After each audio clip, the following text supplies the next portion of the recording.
Avec moi pour commenter l'actualité tech, tout ce qui nous agite, il y a évidemment Alain Staron et son regard disrupteur, le président cofondateur d'Artifil. Bonjour Delphine. Bonjour, et nous avons en visio avec nous aujourd'hui Solène Niederkorn de Souche, qui est experte de l'industrie de la finance, consultante en innovation et animatrice du podcast FinScale. Bonjour.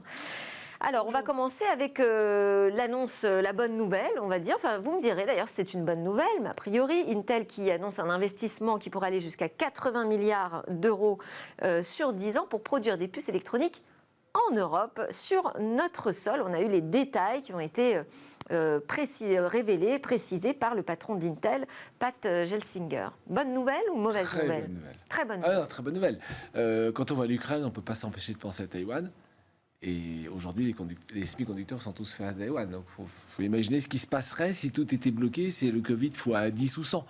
Donc, pour tous ceux qui... Parce qu'on est quand même déjà aujourd'hui dans un contexte de pénurie lié à la crise Covid-19. Voilà, qui a fermé les usines, qui a bloqué le transport. Mais là, ce serait 10 fois pire. Enfin, on se rend bien compte qu'avec l'instabilité géopolitique, on ne peut pas... Enfin, le commerce mondial s'avère être un peu enfin, pas une lubie, mais en tout cas un idéal qui s'éloigne. Donc on a intérêt à relocaliser où on peut, et donc en particulier c'est les 3 grandes plaques. Il y en a aux US, il y en a en Asie, en Chine, Taïwan, il faut qu'il y en ait aussi en Europe. Donc on sera une nouvelle plaque tournante pour les puces, en tout cas pour les semi-conducteurs. Ok, très bien. Mais on peut quand même s'interroger sur le fait de parler de retrouver une souveraineté en confiant finalement le travail à un groupe américain. Je vais laisser réagir Solène. Oui, alors c'est très intéressant parce que Intel a déjà tissé depuis un certain nombre de décennies et d'années des relations fortes avec l'Europe.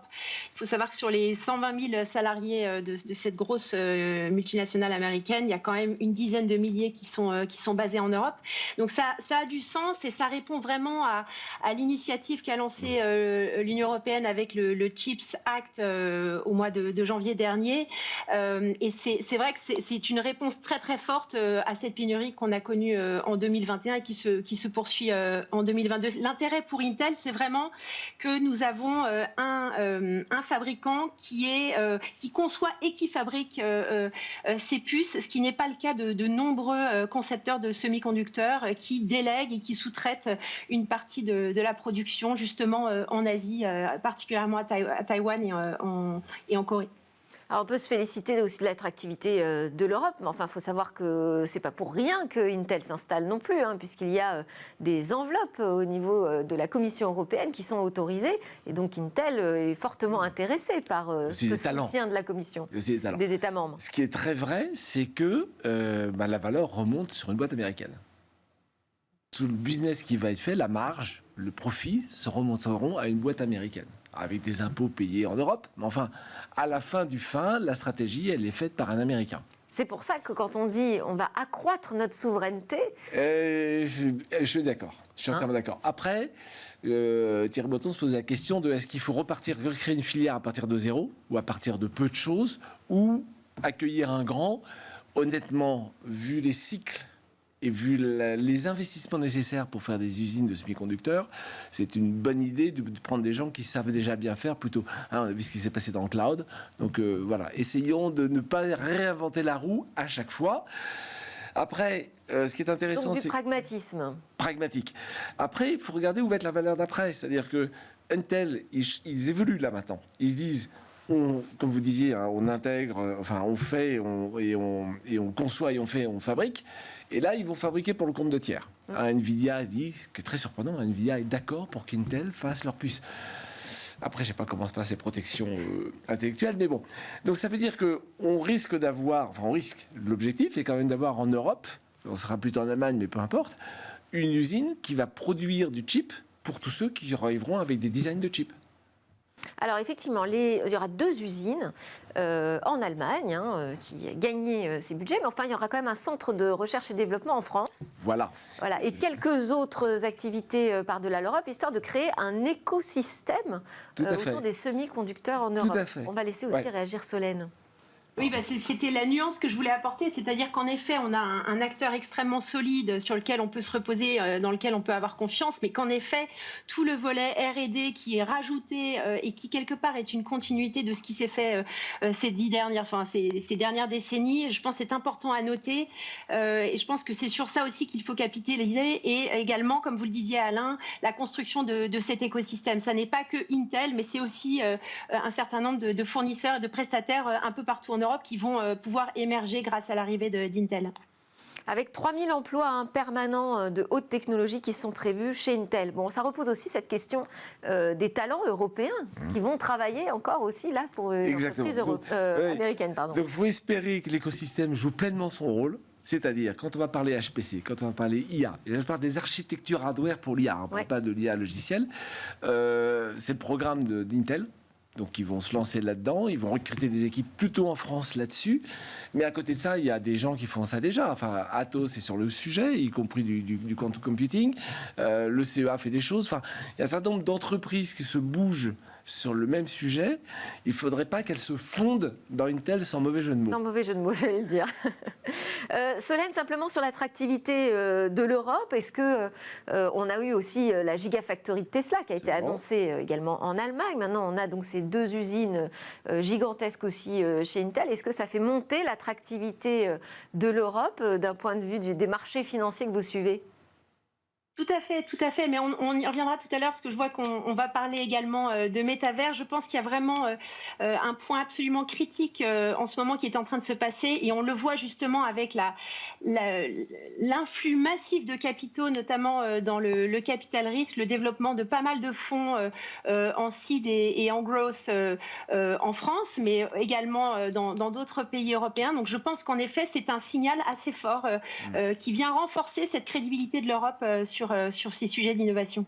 Alors, avant de parler de métavers, on va parler de reconnaissance faciale, puisque cet outil qui aurait permis d'apporter une nouvelle forme de sécurité finalement lors des Jeux Olympiques 2024 qui se tiendront à Paris, eh bien, il ne sera pas utilisé. Ainsi, on a décidé, le gouvernement français, Cédrico a dit qu'en fait, ce sujet, il était hautement inflammable et que donc, pour l'instant, tout était à l'arrêt. Aucune expérimentation, d'ailleurs, n'a pu être menée en France là, sous le quinquennat d'Emmanuel Macron. Ah, mais parce que les gens étaient masqués à cause du Covid. Donc, faire la reconnaissance faciale quand on porte... Non, mais sérieux, ils ont arrêté à cause de ça. Ils ont arrêté parce qu'ils ont été aussi rattrapés par la CNIL sur plusieurs utilisations. Vous les surveillez, mais après, le masque est mis là-dessus. Donc, bon, ok, on verra plus tard. Ceci dit, si vous prenez l'avion, c'est bien la reconnaissance faciale qui vous reconnaît. Ne serait-ce que quand vous êtes face à la reconnaissance du passeport, mais aussi à Orly, il y a 2 expérimentations sur tout le parcours client. L'enregistrement, le check-in, etc. À Dubaï, c'est partout dans l'aéroport. Donc, il faut séparer le côté... Mais tout le monde ne prend pas l'avion. Et donc, il faut séparer le côté où la reconnaissance faciale sert à authentifier qui on est, dans une perspective où on a besoin d'être authentifié. Typiquement, je prends l'avion, je vais à la banque, etc. Et puis, la reconnaissance faciale qui permet d'identifier. Et c'est là que ça devient beaucoup plus compliqué, puisqu'on a envie parfois de rester anonyme. Et je pense que la différence, elle est là. Qu'est-ce qu'on sait faire dans la sphère publique qui se résume, qui se limite à l'authentification ? Entrer sur un stade, ça peut être de l'authentification. Surveiller, identifier tous les gens qui se promènent dans la rue, ceux qui font des bannis, là, on est un peu probablement de là. Je pense que c'est juste... ce que dit Cédrico, il faut différencier effectivement le traitement de l'information du traitement pur des données. Mais pour savoir où on place justement le curseur, il faut mener des expérimentations, Solène. Oui. Ouais. Oui, tout à fait. Alors, je reviens sur ce que disait Alain et également Maître Perret qui parlait tout à l'heure. Dans le RGPD, il y a vraiment la notion de consentement et donc on donne son accord. Quand on présente son passeport à l'aéroport, on est tout à fait conscient de ce qui est en train de se passer. Dans la reconnaissance faciale telle qu'elle est envisagée ou telle qu'elle était présumément envisagée pour les JO, il n'y a pas cette notion d'accord d'accord. Donc ça, c'est fondamental, je pense. Et je reviens avec le domaine bancaire, le domaine financier. Il a fallu batailler pour de nombreux établissements financiers pour faire accepter l'onboarding digital en utilisant des solutions comme Onfido ou Hubble qu'on connaît très bien en France. Parce que, en effet, il y a ce transfert des données dont on parlait tout à l'heure avec la Russie, qui est particulièrement sensible. Et dans ces solutions, alors il y a des gros acteurs comme Idemia qui sont bien connus de tous, mais qui sont des solutions extrêmement chères. Quand on va sur des solutions moins chères, on risque d'avoir une fuite de données vers des serveurs qui ne sont pas forcément en Europe et qui ne sont pas forcément sécurisés. Je pense que c'est important de le rappeler. Donc là, on est dans une sorte de moratoire finalement en France. On passe la balle à la prochaine présidence de la République, mais c'est vrai que ce n'est pas un sujet qu'on entend abordé aujourd'hui par les candidats. Et là, vous avez tout à fait raison, il faut expérimenter. C'est-à-dire que ne pas expérimenter, c'est rester aveugle, laisser d'autres faire et puis ne faire que subir. Ouais. Donc effectivement, il faudrait qu'on puisse trouver le bon terrain de jeu, le bon bac à sable à l'intérieur duquel tout le monde soit assez serein à l'acné de la première pour expérimenter. Mais évidemment, surtout en IA, si vous n'avez pas de données, vous restez bête. Et oui, et puis on laisse aussi tout le monde en proie à l'utilisation un peu sauvage, à des applications qui récupèrent des données sans qu'on en soit forcément conscient.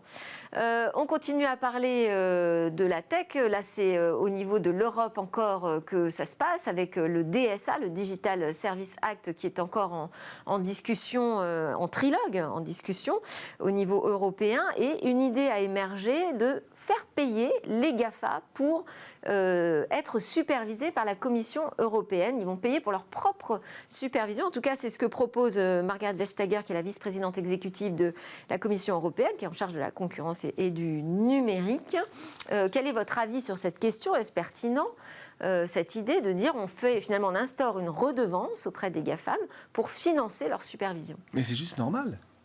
Vous faites un produit certifié CE, vous le payez.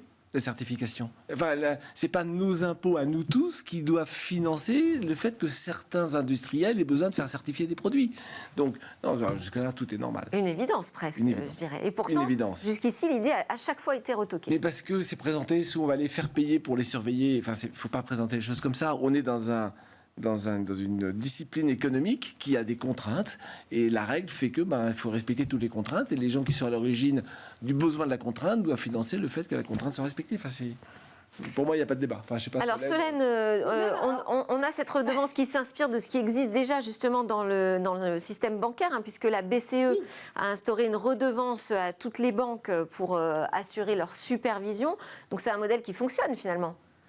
Tout à fait, j'allais y venir. Moi, ça ne me surprend pas du tout. Et c'est vrai qu'on a vu ces 10 dernières années, quand Francfort est arrivé, s'est mis à superviser toutes les banques, voilà, ça a surpris tout le monde. C'est-à-dire que localement, les régulateurs avaient un petit peu moins de pouvoir. Mais en définitive, ce système fonctionne très bien et quelque part est logique.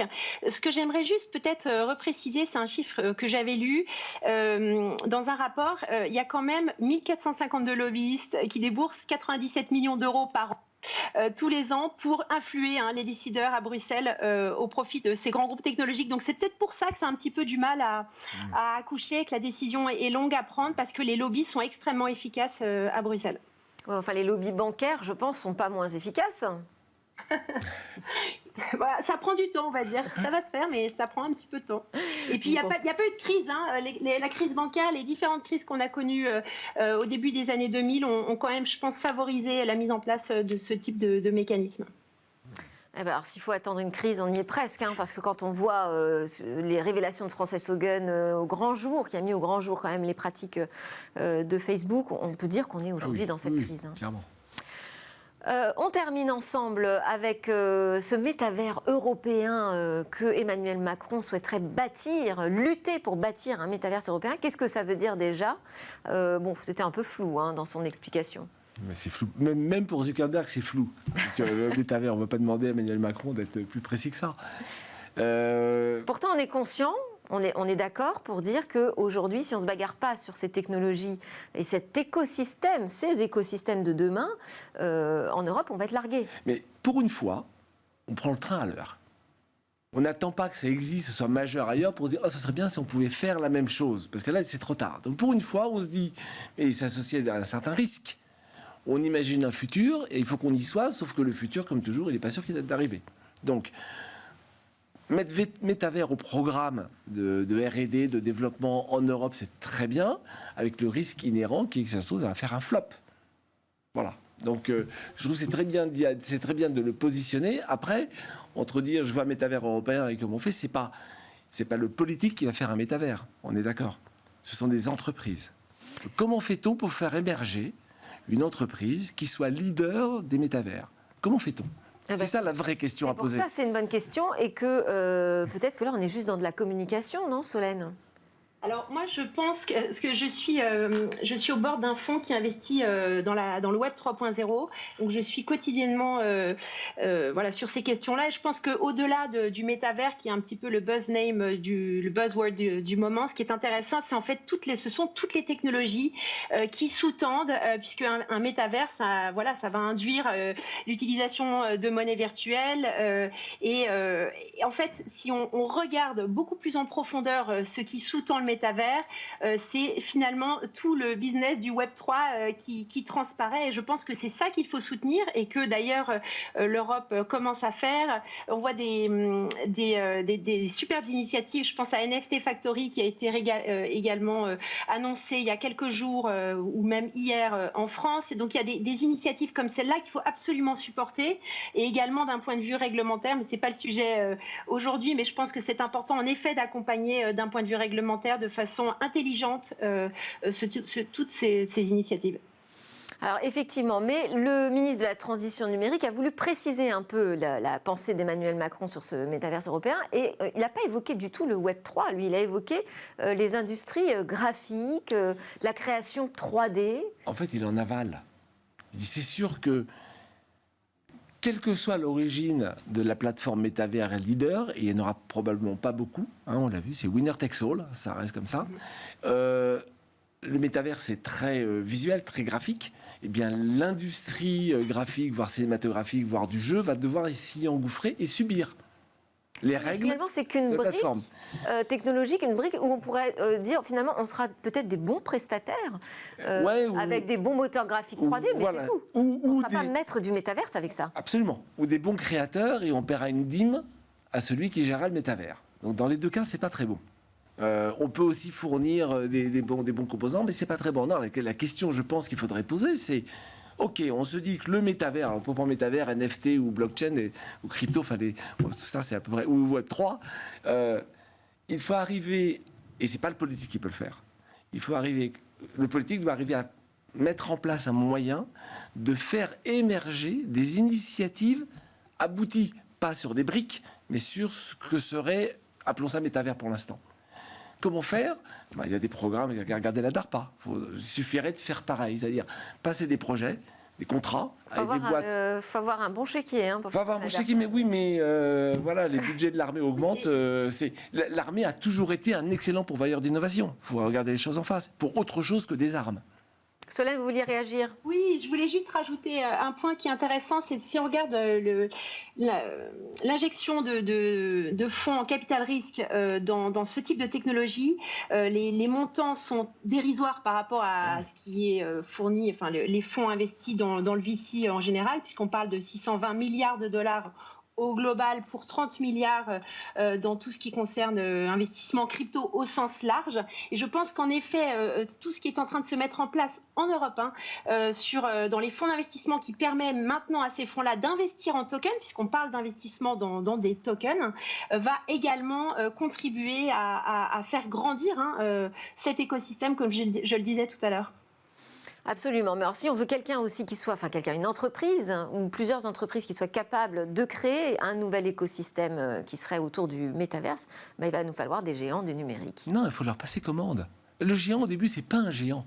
Pardon. Les 4 GAFAM ont démarré, les 5 GAFAM ont démarré tout petits. Ils ont eu des bons contrats. Voilà. Et donc là, il faut faire pareil, passer un bon contrat. Très juste, Alain. Voilà. Très juste. Et c'est le rôle de nos gouvernants dans la gestion de l'innovation. Au lieu de dire je finance la filière métavers sans trop savoir ce qu'il y a derrière, et puis je demande à des experts de me dire quoi que ce soit, j'en sais rien. Essayons de visualiser 2 ou 3 possibilités d'un métavers abouti et passons des commandes.